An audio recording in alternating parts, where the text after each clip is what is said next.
मारने के बाद उसने अपने एक दोस्त को वीडियो कॉल किया और कहा, मैंने इस राक्षस को मार दिया है। ये केस शुरू होता है हरियाणा से, जहां चंपारण नाम का एक जिला पड़ता है। जिले के पिपरासी गांव में लाखों की भीड़ के बीच एक शख्स ओम प्रकाश भी रहा करते थे। ओम प्रकाश शुरू से ही पढ़ाई में बहुत तेज थे। उनका एम भी एकदम क्लियर था, अ सक्सेसफुल लाइफ, जिसमें पैसों की कभी कमी ना आए। असल में ओम प्रकाश का बचपन बहुत मुश्किलों भरा रहा। गंडक नदी की बाढ़ में उनका घर बह गया था, इसलिए उन्होंने सोच लिया था कि वो अपने परिवार की मदद करेंगे ही करेंगे, और इस सपने को अचीव करने का सिर्फ एक ही जरिया था, एंड दैट इज एजुकेशन। उन्होंने जियोलॉजी में एमएससी कंप्लीट की और यूपीएससी की प्रिपरेशन करने लगे। उनकी मेहनत का रंग था कि वो 1991 में यूपीएससी एग्जाम पास कर इंडियन पुलिस सर्विसेज में शामिल हो गए। अपने शानदार करियर की शुरुआत उन्होंने बल्लारी जिले में सुपरिटेंडेंट ऑफ पुलिस में की।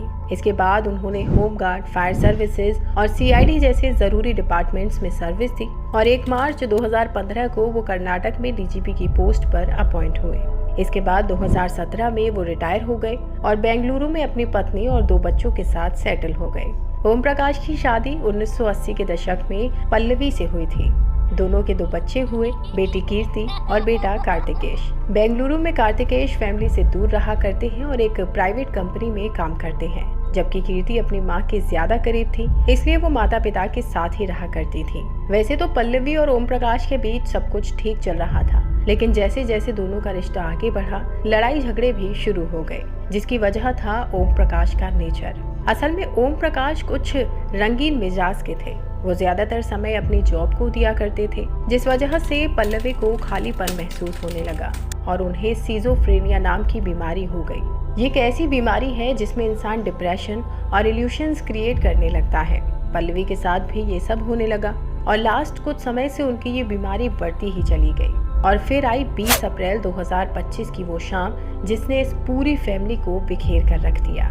इस दिन बेंगलुरु के एचएसआर लेआउट में एक 3 मंजिला मकान से अचानक से एचएसआर पुलिस को एक फोन कॉल आता है।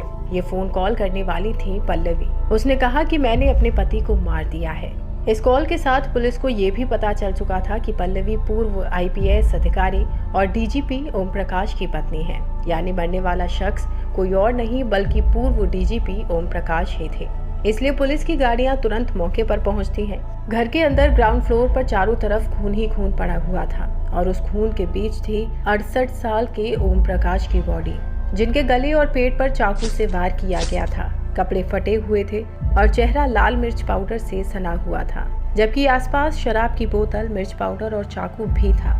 इस ब्रूटल केस को देखकर पुलिस के भी रोंगटे खड़े हो गए और पुलिस ने तुरंत बॉडी को पोस्टमार्टम के लिए भिजवाया और पल्लवी के साथ साथ कृति को भी हिरासत में ले लिया। अब पल्लवी तो ठीक है, पर कृति को क्यों अरेस्ट किया गया? तो इसकी वजह था कार्तिकेश, यानी ओम प्रकाश का बेटा, जो पिता की मौत की खबर सुनते ही दौड़ा चला आया और सबसे पहले अपनी मां और बहन के खिलाफ पुलिस में रिपोर्ट दर्ज करवाई। कार्तिकेश ने ही पल्लवी की बीमारी के बारे में बताया। साथ ही ये भी रिवील किया कि पल्लवी लास्ट 1 हफ्ते से उसके फादर यानी ओम प्रकाश को मारने की धमकी दे रही थी, जिसका सबूत पुलिस को इन्वेस्टिगेशन में भी मिला।